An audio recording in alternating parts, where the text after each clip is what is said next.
Hello, and how's it going, everybody? It is Skullzi here with episode 10 of Gaming InSight. We are in the double digits, and speaking of digits, you are in the quadruple digits now, King Fan Man. Is that not correct?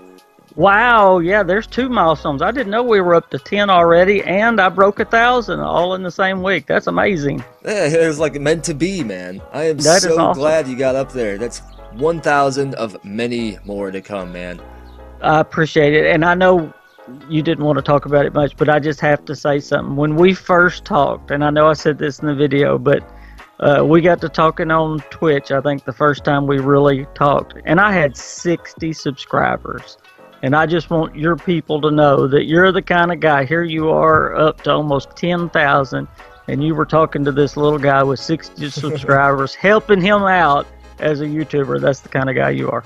Well, I saw your content and I liked it, and we talked, and I got to like you as a person, and I like your motivation, you know? Like, to me, I see that in someone as being worth more than just numbers. Definitely. And I guess you saw something that, hey, I was going somewhere, so. And you are, look where you are now. Hey, I am so thankful. It's been a whirlwind. I can't believe it's only been less than 6 months. It's been amazing. That's crazy. That's faster than I grew when I first started out, for sure. I don't think I got to my first 1,000. Man, I don't know. Well, I don't even remember. And you and this podcast has been a huge part of that. I have to say that. That's how it should be, though. That's how I want the community to be. I don't want everyone to think that, you know, they have to draw swords against each other. And, oh, we both do Bethesda news on YouTube. We need to, like, plot against each other. I think there's much more to be gained, both personally on our channels and in the community, when we actually work together and collaborate, rather than, you know, draw boundaries in the sand and kick the sand in each other's faces.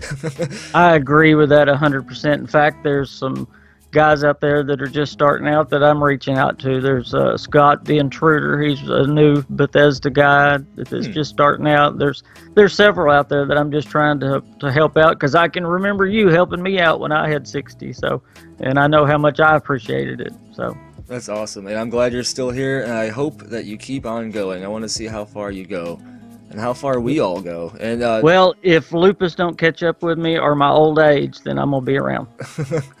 Maybe we'll have Cyborg King Fan Man. Oh, that'd be great. Maybe they'll invent that kind of stuff by that time. Maybe, with how fast technology's going. And real quick, Joey, I forgot to mention this, he is taking the night off. He had something sudden come up. A Deathclaw broke into his house like the Kool-Aid Man and started knocking his lamps over. Only lamps, though. I don't know why. Only lamps. But he'll be back next week with less lamps. But yeah, anyway, just in case anyone was wondering. And we will miss him, absolutely. Oh, definitely. We will miss him. Maybe he snuck away to secretly play the Fallout 76 thing early, because that's happening this weekend. This very weekend. The beta is early for those who pre-ordered on Xbox One. They get a early access chance. If you've been invited, good for you. If not, then I don't know. I was about to say, this is kind of suspicious. Maybe he's playing Fallout 76. It is a little suspicious, isn't it? He did get an email earlier, he said. I did hear he got a Bethesda email, so maybe he gets to meet Todd Howard and play Fallout 76. Oh, something came up, guys. Todd Howard's at my house. I gotta go. Speaking of, I keep forgetting that you got a picture with Todd Howard, and I saw that in the video, and I had to pause it and just... That's like something that I would paint and frame. That's pretty cool in the first 6 months of being a YouTuber, isn't it? I know. Getting to meet Todd Howard. Jeez. You need to frame that in your house and put that right next to your play button when you get the 100,000 play button. And Jeff Garner and Chris Meyer, too, all in the same day. Yeah. Oh, I can't wait for next year, because next year, actually, no, it is next year. Yes, this is October. Next year is the year when I will be going to all those places. Ooh, I'm so excited. I am so excited. Of course, when's QuakeCon, actually? When was August? Okay, yeah, I can go there. Yeah, okay. Because I work in, during the school year, so I can't really travel too much during the school year. But outside of it, which is when E3 and QuakeCon and everything is, that's awesome. Well, I hope everything works out and we all wind up at E3 together. I'm already looking forward to E3. I cannot wait. Oh, me too. Me too. I may even like book a hotel room early, just so it's cheaper. We probably better. I'm telling you, it's probably all be booked up by if you wait very long. Definitely, yeah. And even if you're like within 5 miles of the LA Convention Center, they have shuttles that take you there, and all that stuff. So it'll be exciting. Oh, I can't wait. And speaking of can't wait, oh, go ahead. What's up? We're going to have a huge Bethesda podcast. It'll be us three, and I think Dom's going. Who else is going? I know, of course, Maddie and all that group. Maddie will be going. Hopefully, we can all get together and have a little, some kind of little podcast or party or something for the Bethesda guys. Oh, for sure. I plan on having some pretty good camera equipment, and my fiance actually owned a business in photography, so she's pretty skilled in the professional aspects of it, and like actually how to do things and, you know, lighting and shots. So we can maybe have a actual live podcast. That would be awesome. That would be. I cannot wait. Yep. That'll be pretty good for the channel. I think our channels would like that. You think our subscribers might like a live E3 podcast? Probably. I would like it. I know that. Here we are at E3, and so Todd Howard, what do you think about this? Yeah, that'd be a nice. Oh man, I would love to have him on the podcast. That would probably never happen. If it was, he'd have like 47 seconds exactly. Yeah, he didn't seem like the kind of guy that had much time. Probably not. No. He probably has like a billion things to do a day. Oh jeez. But I will tell you this, and I think I've said this before, both Chris Meyer and Jeff Garner are the kind of guys that would sit and talk to you for 7 hours. Interesting. Yeah. I need to maybe, you know, I've thought about seeing if I can get any high-profile guests on here like that, but I don't want to reach out and then, you know, just annoy somebody. Like, who's this guy? Some skull person? Get out of here with your stupid headphones. Hey, but you can't get anybody unless you ask. That's true. That is true. Maybe someday. We will see. I'm almost at 10,000. Almost there. Yeah, and hey, you start adding up all of our numbers together. Hey, we're doing pretty good. Yeah. Oh, I can't wait to see how far we are when we're actually at E3. What our numbers are going to be, our subscribers, how the community is going to be, what the vibe's going to be amongst the Bethesda community, because that's going to be like almost a year. Well, not quite a year. That's like a half of a year of more or less Bethesda silence, I'm sure. We probably won't get anything other than Fallout 76 updates and things like that. If we hear anything about Starfield or Elder Scrolls 6 other than like an occasional mention in an interview somewhere, I would be surprised. So people are going to be antsy by then. Absolutely. But, you know, there is a lot going on with Bethesda having, is it 4 or 5? I can't even keep up with how many studios they have now. And all the things that are going on with Blades. I believe there's another Fallout game in the works that they're not really talking about, a mobile game in the works. And then, of course, you go out to Bethesda Softworks. You've got Rage 2 coming. You've got the new Wolfenstein. You've got the Prey game. I mean, you've got a lot going on with Bethesda. And as you said, Starfield's right around the corner, even though they don't really want to talk about it yet. That's a lot going on for us to talk about and for us to grow with. Yeah, we're gonna have plenty of content, and then even the late game after all this stuff that's coming, which is a lot. There's a lot more because after Wolfenstein, I think was it Cyberpilot or something, is probably Wolfenstein 3, and then Fallout 5, and who even knows what Prey 3. Man, Rage 3 eventually. There's just non-stop awesome hype and content coming, and I just hope that they can get the other Todd Howard and Pete Hine clones finished so that they can be ready for, you know, when they retire. I don't want them glitching out into T-poses on E3 stage.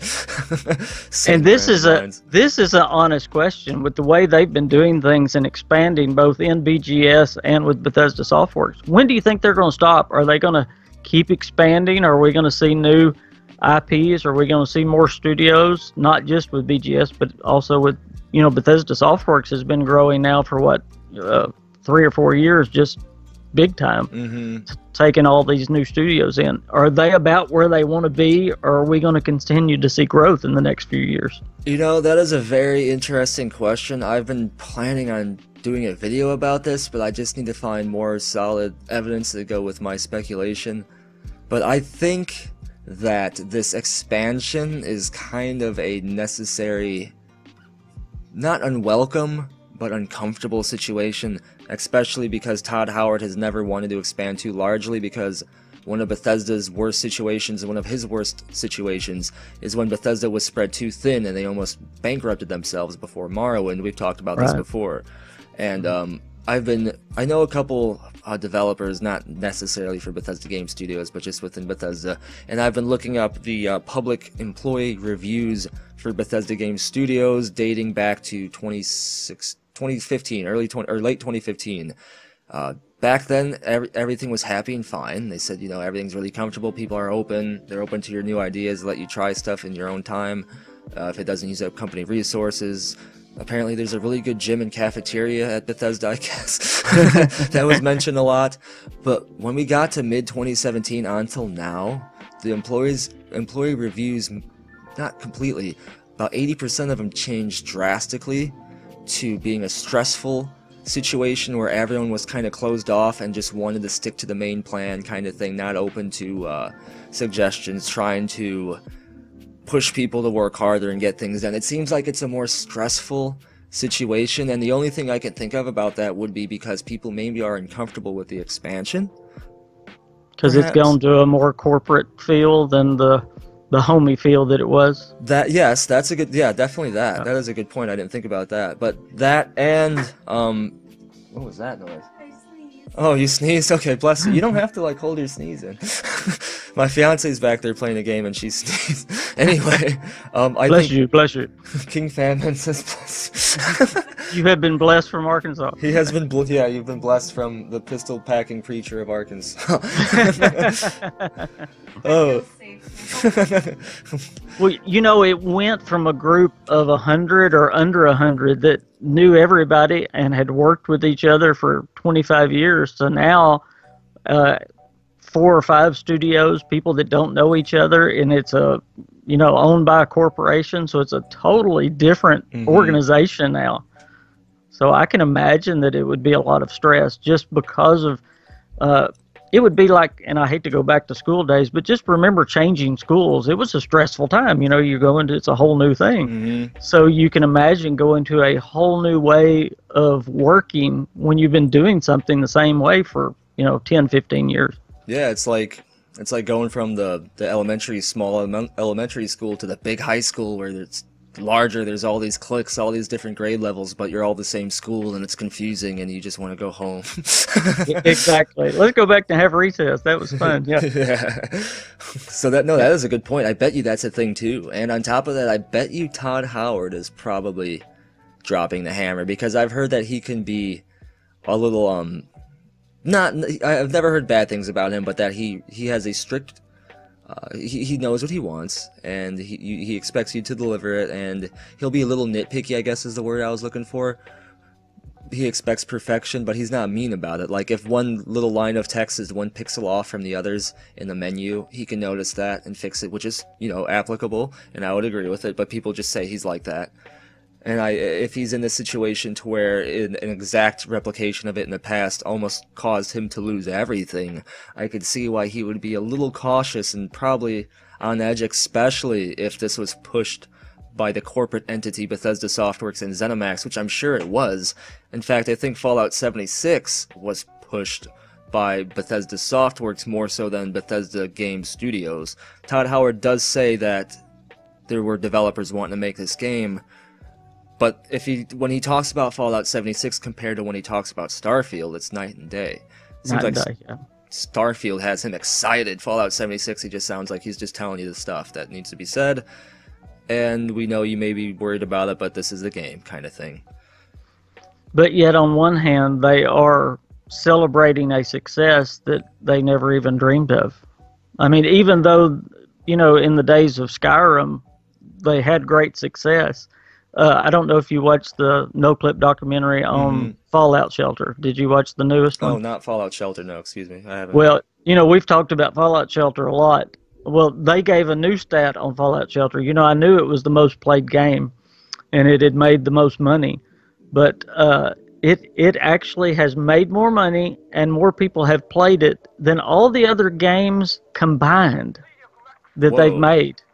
And that's what I did when I heard that. It just made me go, what? That's a mobile game. And it was actually made just as a marketing tool for Fallout 4. I mean, they didn't even make it to make money. It was made to market Fallout 4. That's true. And it turned into this huge thing. And it actually, the Montreal studio was made because of that. So, as you were saying, all of this expansion has become a necessary evil for their success.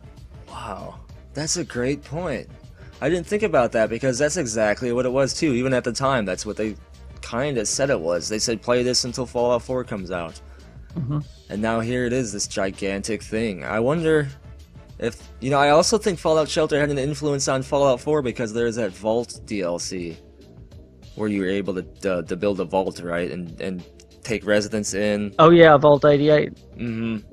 And you kind of had a view that was kind of like, wasn't there like an overseer view where you can see the side? Yeah. Yep. So I think, I think Fallout Shelter definitely influenced that. Blades, though. Blades is a mystery.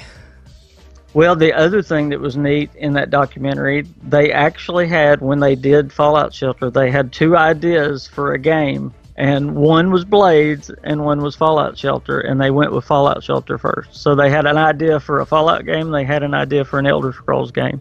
So Blades has been their idea all the way back, but they've just now done it. So that was pretty interesting as well.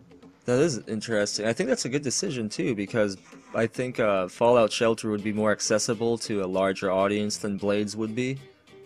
So the fact that they did that first, and it did so well, now more people would be apt to play Blades. And I'm sure a ton of people played Fallout Shelter that probably never even heard of Bethesda. Right. So that... And again, the main reason they did the Fallout Shelter at that time was Fallout 4. They weren't even really thinking about, hey, let's do a mobile game to make money and be a success and grow our name. Fallout Shelter has really grown the mainstream name of Bethesda. That's what's crazy. You would think Skyrim has grown the mainstream name of Bethesda, or Fallout 4, but Fallout Shelter has grown the mainstream name. Isn't that amazing that a little mobile game has? That's so crazy. I think that Skyrim and Fallout 4 still did. I think it's cool to compare it to like YouTube videos, like Skyrim and Fallout 4 went viral, but Fallout Shelter did like a weird double viral thing. So Bethesda had these three major things just killing it for a while. So who knows how well off they are right now. They can probably launch a mission to the moon and build a development studio on the moon. Probably not, but I'm being ridiculous right now. But they're in a good position. And that's probably more so than what Todd Howard was talking about, I think, in the No Clips documentary about Fallout 76, the first one, that he said that they're uniquely positioned to pull Starfield off, and I think that the money will give them the technology and the time and all the other stuff to do this, because they're hiring other studios, they're contracting other studios out. There's a studio right now that's contracted with Bethesda Game Studios, and this studio is known specifically to be really good at animating, developing, programming vehicles, implementing them in the game, anything to do with vehicles. Now, we don't know what game they're helping with, but Starfield seems like it would be up there on the list of possibilities with spaceships, and all that kind of stuff. I did watch that video. That was excellent, and I do think it's Starfield. Of course it's Starfield. Yes, we're going to have vehicles, and I'm ready for my hot rod in Starfield. Yes. Oh man, I just can't wait to finally get more actual visual confirmation as to what Starfield is. That's why I was so bummed out when that trailer was just utterly fake. Oh man. I thought I was seeing some actual Starfield visuals, and that was just mysterious, even though it did get me hyped regardless. If you go back to, and we talked about this on a podcast several months ago, we haven't been really doing this months, but it was quite a while ago. Bethesda is going to be so tight-lipped on Starfield right now because of Fallout 76. They want everybody's attention on Fallout 76. And that's the one and only reason why we're not going to hear anything about Starfield. And probably won't even this coming E3, because this is all about promoting Fallout 76 for now. That's my opinion. But even Todd Howard said, you know, when they showed Starfield, it was all about, you know, just telling the fans, hey, we're all about the single player. And of course, we talked all about that. He wanted to give everybody a feel, and then he said there'll be a time to talk about it. Well, in other words, I want you to think about Fallout 76 now. Yeah, they definitely want you focused on that, because that's the one that's going to be on sale and will be generating money for a while. Exactly. Oh man, they're gonna have so many cash cows. Fallout Shelter, Fallout 76, eventually Starfield. I wonder. And don't you think that's why, I didn't mean to interrupt you, don't you think that's why Blades is not out and they're not really talking about Blades either? Is because they're going to make sure Fallout 76 has the spotlight right now. I wonder if we're even going to get Blades this year. I still think, I mean, they're still saying fall, so I think it's going to be after the launch of Fallout 76. I'm still looking mid to late November, so that would push it past the launch. But have you noticed since that Apple event, you haven't heard anything about it?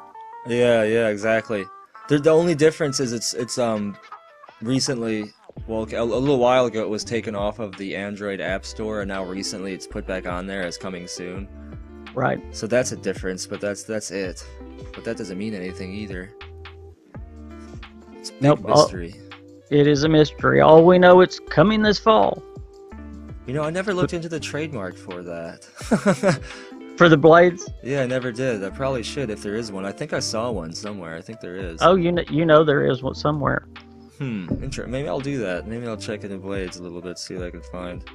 Well, what do you think about all this crazy Fallout stuff that's going on with the Greenbrier event and the gameplay? What did you think about the gameplay? It looked like it was fun. It looked fun. There's just a few questions I had with it. It looked like there's some stuttering and frame rate issues, but of course that could be internet related, probably. Who knows? No, I'll tell you exactly. And the frame rate was terrible. But Bethesda actually said before the event even started, they were actually using a demo. They were not playing the beta itself, and the demo was an older version. The beta has been updated and given more power or whatever they do. It was an older version, so hopefully the beta will have much better frame rate than the demo that they played there at the Greenbrier. I wonder why they didn't have a better thing than the demo at the time. I guess that was the only demo they had. I don't know. They put that. They're probably working overtime on the beta and didn't have time to work on the demo is probably what it was. Yeah. That's interesting. That makes sense though, I guess.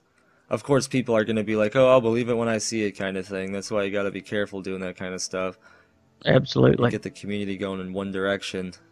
And you know, there is a lot of negativity, and of course there's always a lot of negativity surrounding, you know, go back to Fallout 4 and the negativity. And that's one of the problems when you get into mainstream stuff. You get a lot of different groups and a lot of people wanting different things, but it seems like there is a extra just seems like a lot more negativity has come out since this Greenbrier stuff, to me anyway, over the gameplay. And I was really impressed with the gameplay. I thought it looked great. I thought it looked better than Fallout 4. I thought the world looked so much deeper than Fallout 4, fuller than Fallout 4. And just little things, of course, like, you know, you can mine. It's got, the world looks bigger. One thing that got me, I was watching, I think it was Maddie's, it was one of the gameplays, and he walked into a church, and there was an organ up against the wall, and he sat down and just started playing the organ. You could actually play the organ that was in the church. So the game is just so much deeper and it's so much more immersive than Fallout 4. Oh, that's interesting. Yeah. Oh, that's good. That's good. It might be better than people think, because of course the gameplay only shows certain elements. You know, maybe this gameplay, this guy just happened to walk around a lot more, and it wasn't as entertaining as this other person's. So you kind of gotta wait until you get it into your own hands, really, I'm sure, to tell what its potential is. And like you said, the world is, in my opinion, one of the biggest shining stars of Fallout 76. It's just unique. Of course, it's always a shining star of a BGS game. But I believe if you liked exploring in Fallout 4, you're going to love Fallout 76, because it's just Fallout 4 enhanced. You can definitely tell it was the multiplayer Fallout 4. Yeah. I mean, you can tell that by looking at it. and thankfully, the dialogue system from Fallout 4 is not going to be there. Yeah, your characters don't talk. They can only emote. So you take the good from Fallout 4, you add some more good, and you take away the bad. Hey, that sounds good to me. Hopefully we take away some of the haters with that, but I'm sure they'll just find something else to latch on to. The only thing that I was questionable about was things related to the VATS, because it didn't look like as fluid as, well, not as fluid, but I suppose when I think of Fallout, and all the years I've played of Fallout 3 and Fallout 4, I have like a strategy or a way of playing, just like muscle memory kind of thing. You know, I use VATS during these times, it pauses, I hurry up, I do this, I shoot. In Fallout 76, VATS doesn't pause time, you just have to on-the-fly target these things. And it feels different, even though there is a percentage type dice roll into whether or not you hit that limb. It's different because you don't get the little visual clues. It doesn't slow down and take its time to show you if you hit or missed. It's on the fly, it's quick, it's chaotic. It's going to be totally different, isn't it? Oh yeah, it's going to be totally different. It looked like, I would imagine I may not use it that much. Maybe I'll get used to it and use it in certain situations, like to slow enemies down by taking their legs out. But you'd have to get really good at it. Like, you have to play a lot of Call of Duty and do the quick scoping. You got to be fast, evidently. Apparently, yeah. Apparently. Well, you know, Todd Howard said it's 80% Fallout and 20% new. He said something like that. That was his quote. You know, it's going to feel like 80% of the old Fallout, you know, and 20% brand new.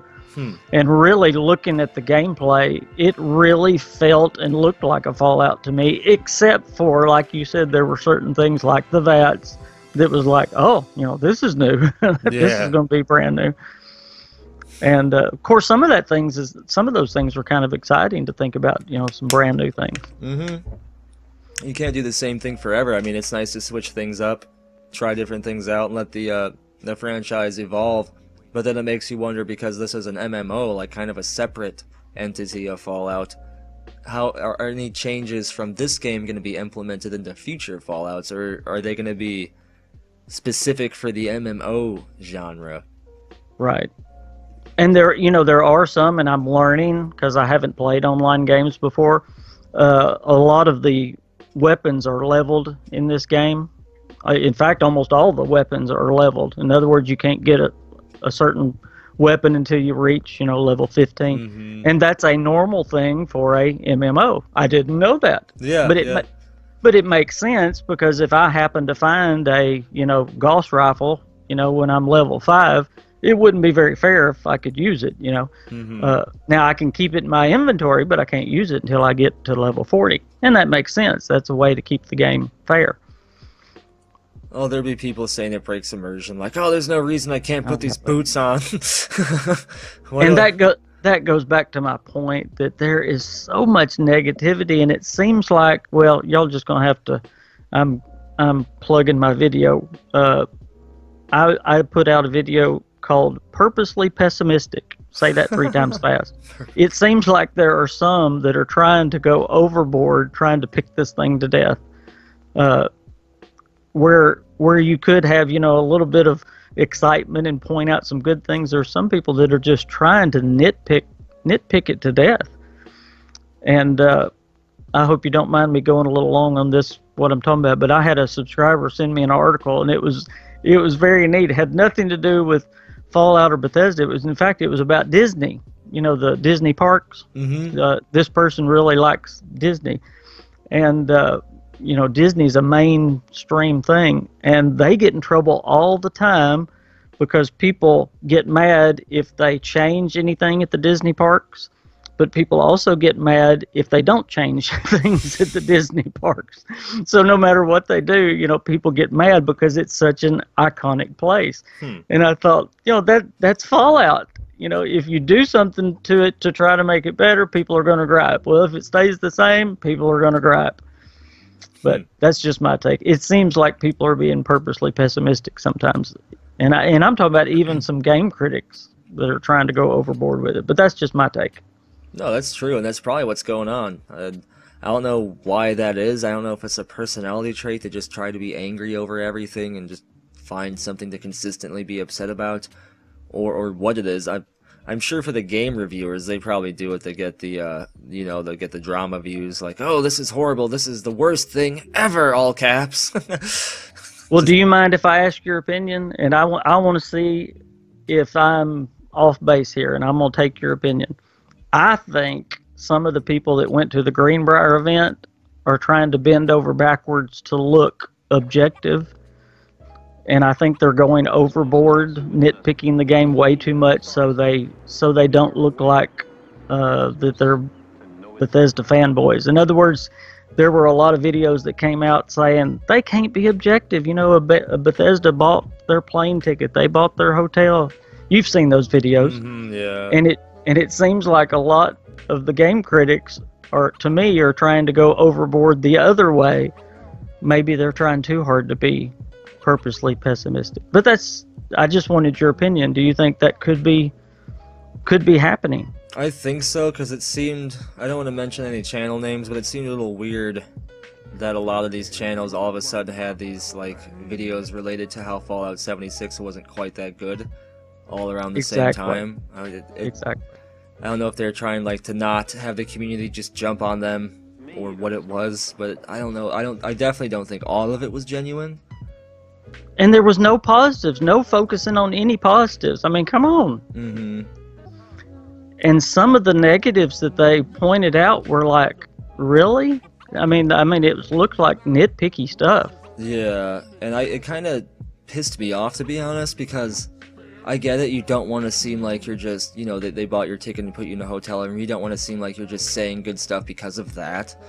But at the same time, they bought you a plane ticket, they put you in a hotel room, and they allowed you to play this game, and you're going to focus out of the sheer just willfulness to just be negative on all the bad stuff. That just seems like you slap them in the face, and if you think they're going to invite you again anytime soon, I would be surprised if they did anything like this again. I mean, I get it, you got to be fair, you got to look at the negatives, but not only the negatives. Exactly. Yeah, in fact, it made me so mad.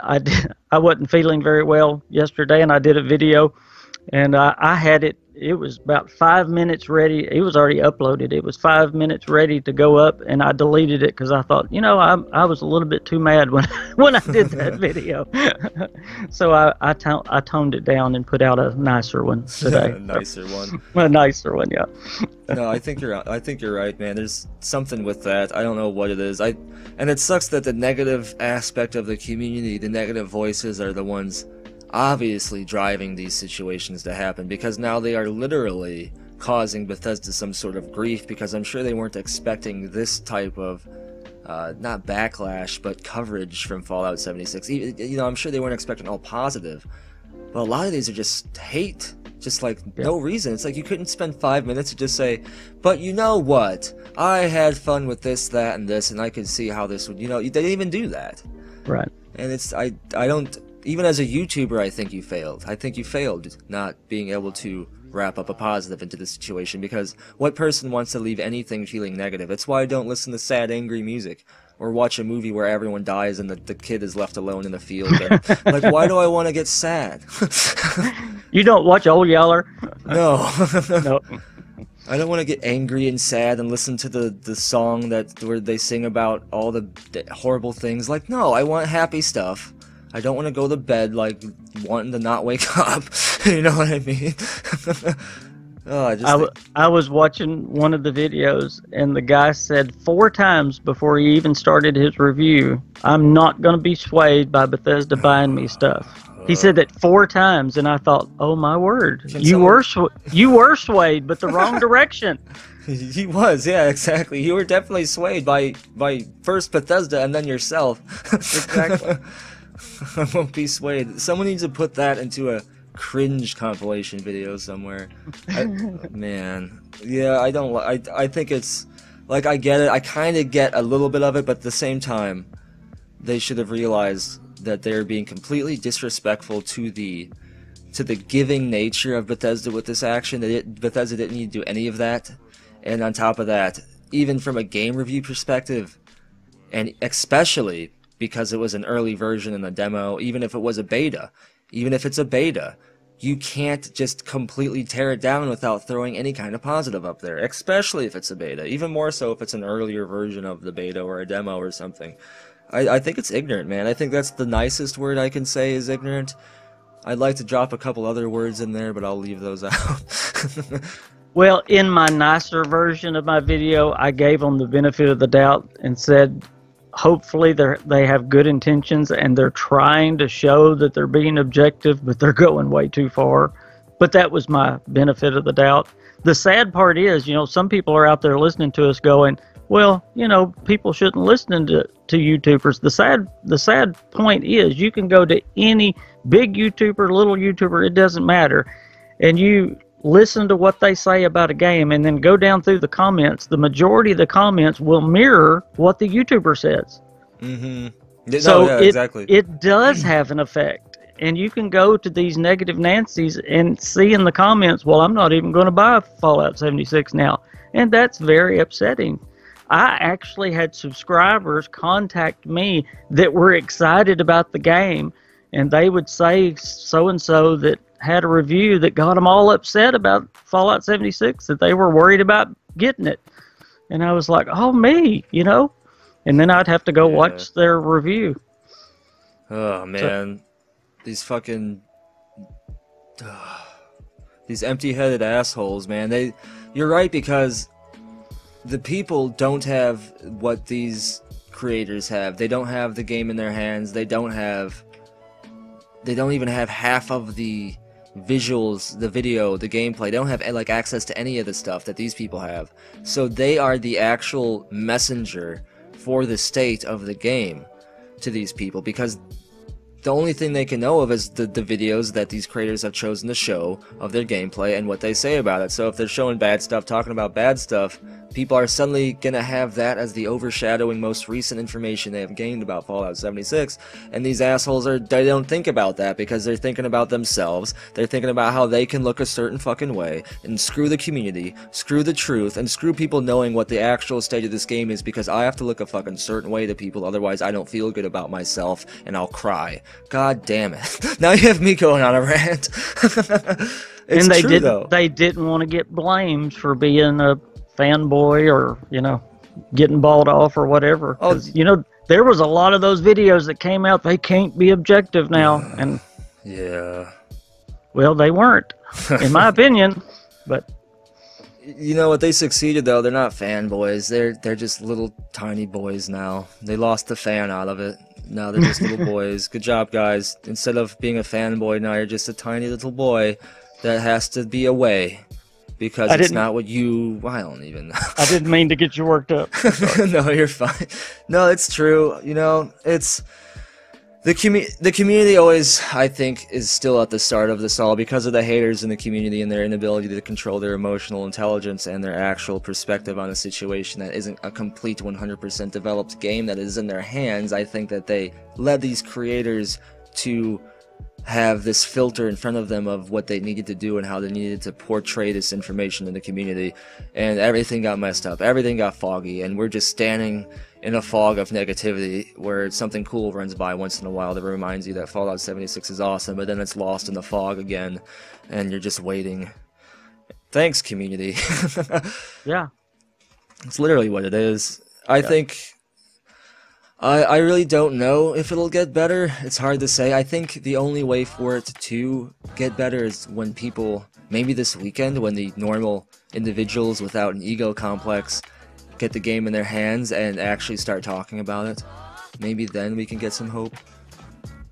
Yeah, you know, when Fallout 4 started the downward trend, I called it the, oh, how did I word it? Fallout 4 peer pressure. You know, when the negativity started with Fallout 4, it just blossomed and just continued and got bigger and bigger and bigger. I'm really afraid that's going to happen with Fallout 76, and I don't want to see it go down that road.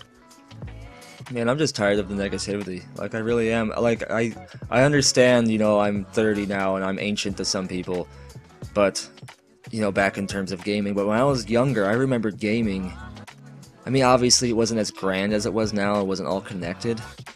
But it just seemed to be more of a community. Everyone was on the same page. Everyone was, you know, they talked about their game experiences. They were friendly because they're like, oh, this person likes games? That's awesome. Like, let's go talk to them. Even today on the bus, I'm waiting on the bus back from work, all like sick with my head down, like hey, wishing I was at home asleep. But a guy saw my sweatshirt I had on, my original Call of Duty Black Ops Nuketown 20 whatever sweatshirt, and he just asked me if I play games, and then we just talked on the bus ride all about games. It turns out he has a YouTube channel, I have a YouTube channel. We changed our channels, you know, we're gonna look at each other's stuff up. We talked about just different things that he knew, different things I knew, and it's awesome. And that's how I'd like the gaming community to be, not, you know, you like something different than me, or this isn't exactly what I wanted, so everyone needs to feel some sort of negative emotion because I do. Like, that is just ridiculous. Like, keep that shit to yourself, you know what I mean? Absolutely. And, you know, there's no game that's going to be perfect ever. But games are about having fun. We've really lost that, and I would really rather focus on the positives. Mm-hmm. If gaming is about having fun, and especially when we talk about games, let's get together and talk about the good experiences about the games. That's what I enjoy anyway, and that's what I want my channel to be about. You know, I don't want my channel to be about, let's get together and gripe today. Yeah, yeah. And it seems that's what a large section of YouTube has turned into, especially about Fallout. Oh, it yeah. did about Fallout 4, and it's doing it again with Fallout 76. And I do not want to see it go down that road again. That's an unfortunate trend, even with things outside of gaming on YouTube. Drama and the YouTube, like, battles and drama between YouTubers and calling out videos is huge. There's entire channels with over millions of subscribers just talking crap about other content creators, people who are just whatever. Keemstar, for one, the drama news or whatever, the YouTube drama news, whatever his show is, it's an entire daily show about drama on YouTube. And I think that's probably bleeding over now into these videos because the algorithm maybe is picking up drama videos. I know I put up a couple videos that had a little bit of a dramatic situation involving it, and those would get more views. But at the same time, I refuse to do a video about a situation where me and another big YouTuber had a thing. Dude, I probably could have got a ton of views for that one, especially because this guy's got over 500,000 subscribers. Not only is it drama on YouTube, but it's regarding him. But I didn't do it because, like you said, I don't want my channel to be this hive of just... it's just... negativity. I don't want to log into that and see that every day. Life's really hard enough. To be honest, the video that I deleted, I actually took 2 videos from 2 different YouTubers, very well-known YouTubers, of their negative videos, and I broke down how nitpicky they were and just how, I don't want to say dumb, but really dumb they were. And I didn't call them by name or anything, but it would have been very obvious who they were. Mm-hmm. And I had it ready to go, and it bothered me all night long, and I just decided that's not the kind of YouTuber I want to be. And it's like you know, it probably would have gotten a lot of views, but I don't want to be that kind of person, and I wouldn't want them to do that to me. They have the right to their opinion. They kind of like my father always used to say, they can be wrong if they want to, you know. So that's why I deleted it and redid it, and I'm gonna give them the benefit of the doubt. I hope they have good intentions for doing this, and I hope they're mistakenly doing it, and that's why I'm not calling anybody out, and I don't want to do that. I don't want to ever be that kind of person. Yeah, I don't know. Maybe they convince themselves their intentions are good, who knows. But no, I see what you're saying. You just don't want any basis of success to be built on some sort of uneasy foundation, because you never know when that could be crumbling back down upon you. Someone could have a vendetta and do a video about you in the future. You don't know how it could work. Things like that. Once you throw yourself into the into the arena that is those kinds of channels. It's hard to get out. Ugh. Exactly. And it sucks because even now I'm like, probably could have gotten over 200,000, 300,000 views.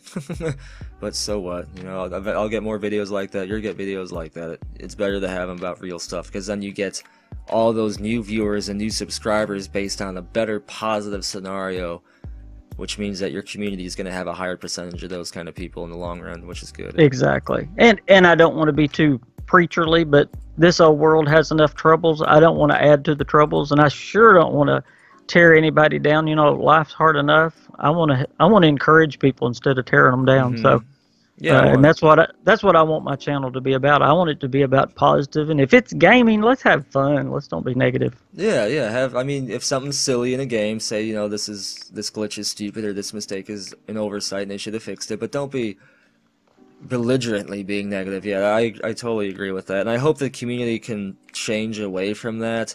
Maybe when more people get this game in their hands this weekend and over the course of this next month or so until Fallout 76 comes out, maybe these people will think totally differently than what these content creators said, and maybe the tides will turn on them and people will start calling them out for their shit. Be like, you know what?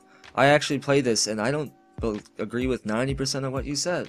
Or, or whatever. And they still have their views and their money and everything else they made from the videos. But I think there comes a point that if you lose the community to a certain degree, no matter what level you're at, it'll really start to set you back one way or another, severely. Yeah. Well, I think there will always be an audience for negativity, but I don't want that audience to be Frank, and you can be Bob. I love the community that I am building on the King Fan Man channel, and I'm sure you love your community as well.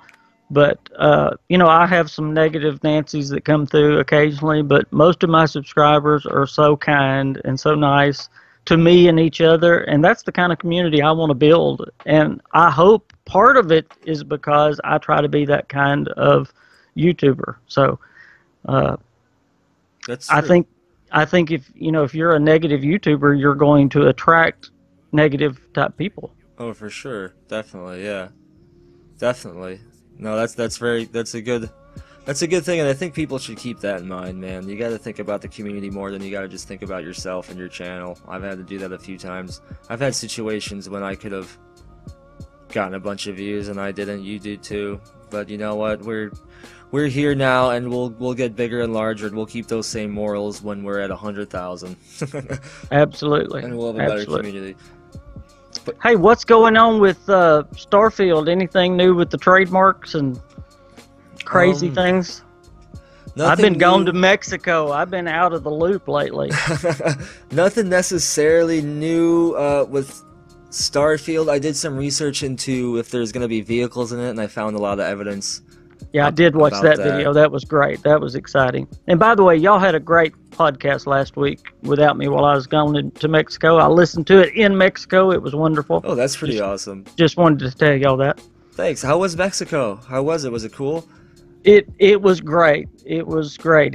I did too much. It sent me into a lupus flare, but it was wonderful. I had a great time.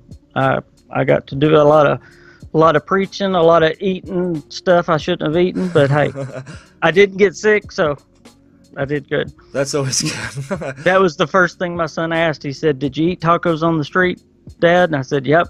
I ate meat right from a street vendor. I drank the lemonade with the ice in the restaurants. I did everything you're not supposed to do, but I didn't get sick." So that's good. That's awesome. I'd love to go eat some of the food there. I bet you it's amazing. Oh, it is, and the Mexican limeade is the best thing in the whole world. They call it lemonade, but it's awesome. Oh man, now I have to go there at some point. Yes. Yeah. Well, we're doing another one with just me and you now. It seems the universe is balancing itself out. Yeah, it was you and Joe last week, and now it's Maybe Joey's in Canada. Maybe it's like he's north when you're south now. Maybe Joe's just mad at me and he's just staying away from me. Yeah.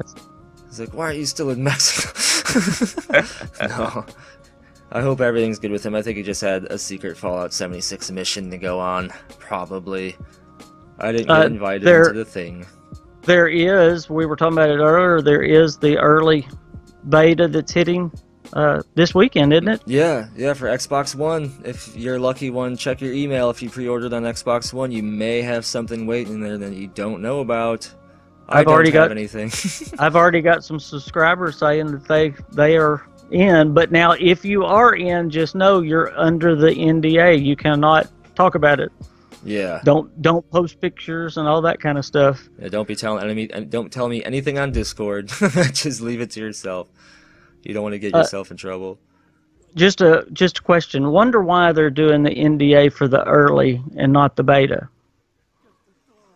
You know, here we are. We're just a week or so away from the actual beta itself. Wonder why these early people are still under the NDA. That's true. Maybe they don't want people to have a head start with content, but the thing is, a lot of people already have. Is it just spoiler, just not to spoil it? Maybe that might be it. Because maybe they have a better control over the people that they invited, the larger content creators, in terms of what they can put up, as opposed to the people in this beta. They just rather have everyone sign an NDA. Which, don't break that, by the way, guys. They'll come after you for that. They don't screw around with the NDAs. They'll come down on you. They don't care if you're a 16-year-old boy.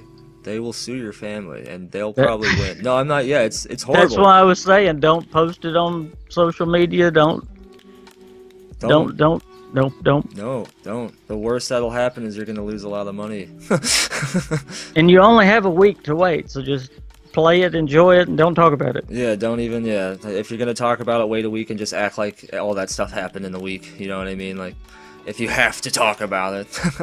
There is a few little news trickling out if you want to know about it. I know I've been paying attention to it a little bit more than you have. There's going to be roaming traders roaming around the game that you'll just happen up upon. That's kind of neat thing in Fallout 76.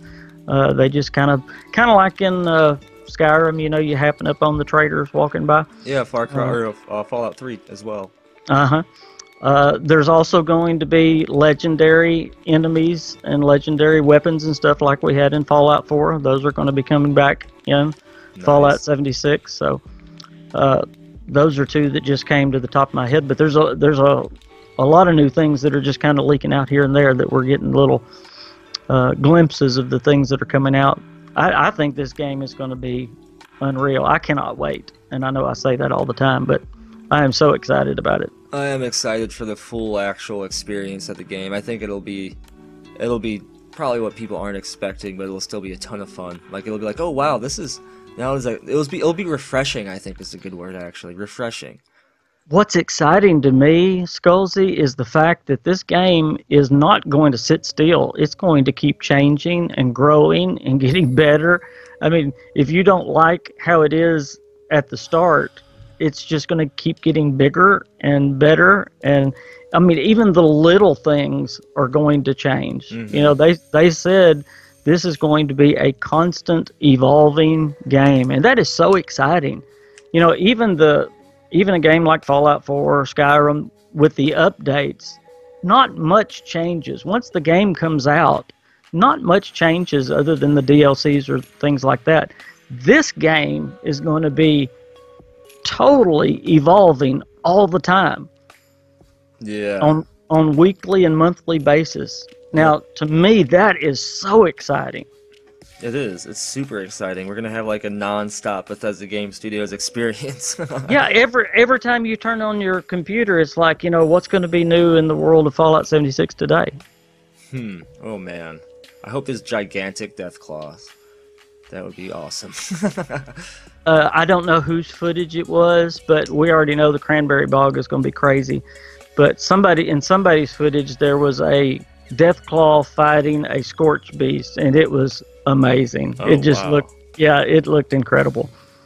Oh, I need to watch more of that footage. I haven't watched too much of it. I need to go back and watch. I've been focusing so much on, you know, my Elder Scrolls 6 Starfield next gen stuff.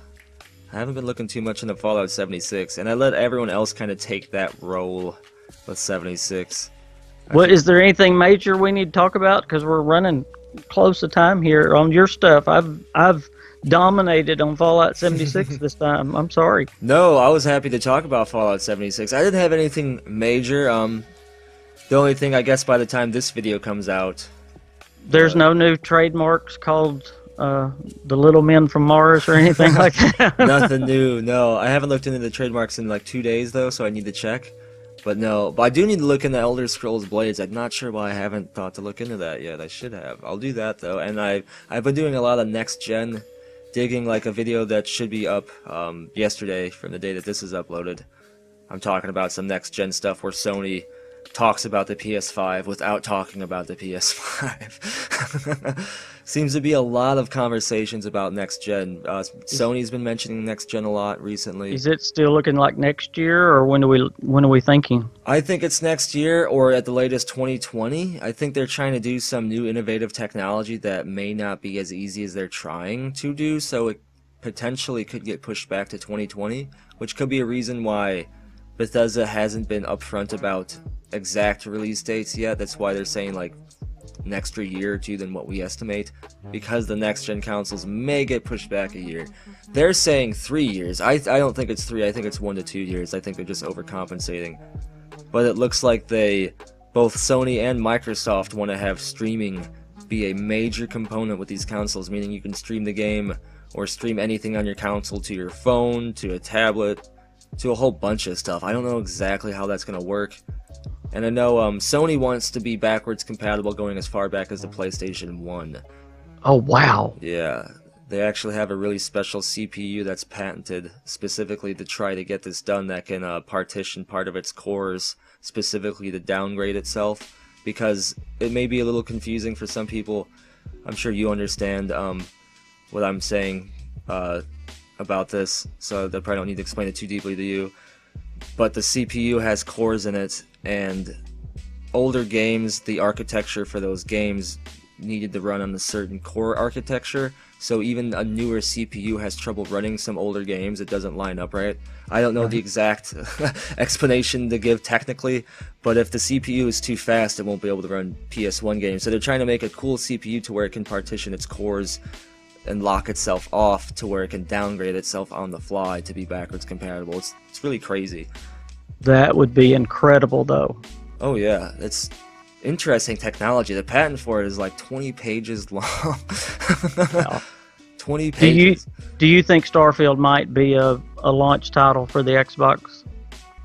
The new one? With the the new one, with the relationship that they have with Xbox?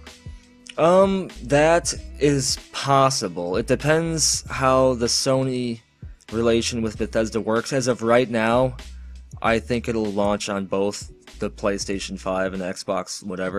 Yeah, I think it'll be on both. I don't think it'll be an exclusive, but I'm saying, do you think it'll be a launch title? Yeah, it'll come out first on the Xbox, and it will be the thing that launches the Xbox, whatever the next Xbox Oh, is. you mean like a temporary exclusive? Yeah.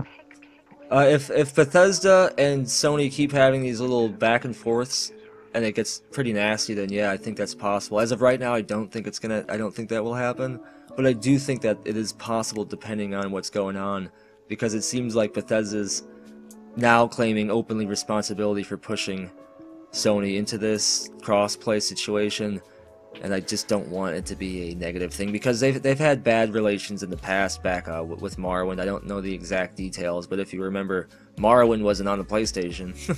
Right. You know, so I don't think it's going to be an exclusive. I think it'll definitely be a launch title for both of them, because Todd Howard has said that he wants it to be on next gen, and there's a good hope that it'll be on the current gen as well, which means that he seems like it has a higher chance of being next gen than current gen, which is even more evidence that next gen's coming very, very soon.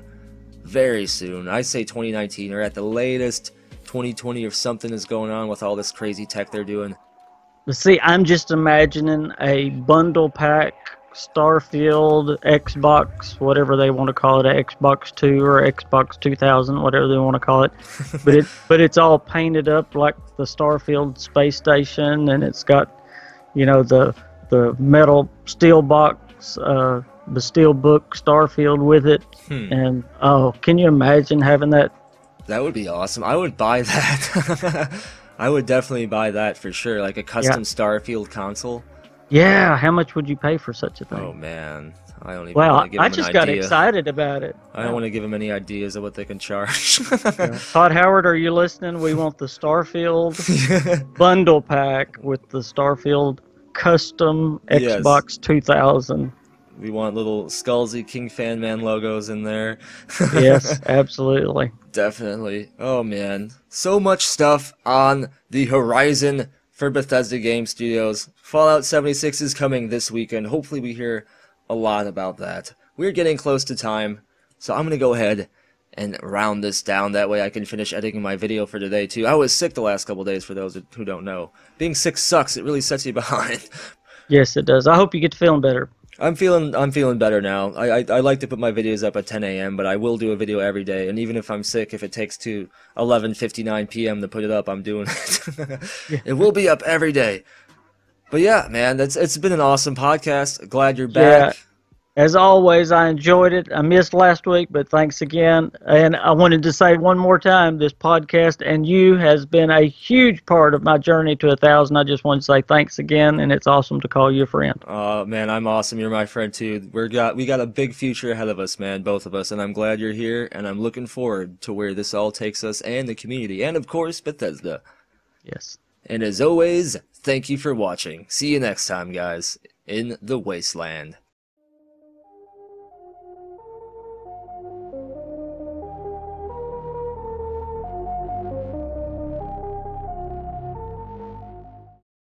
Bye, have a great time.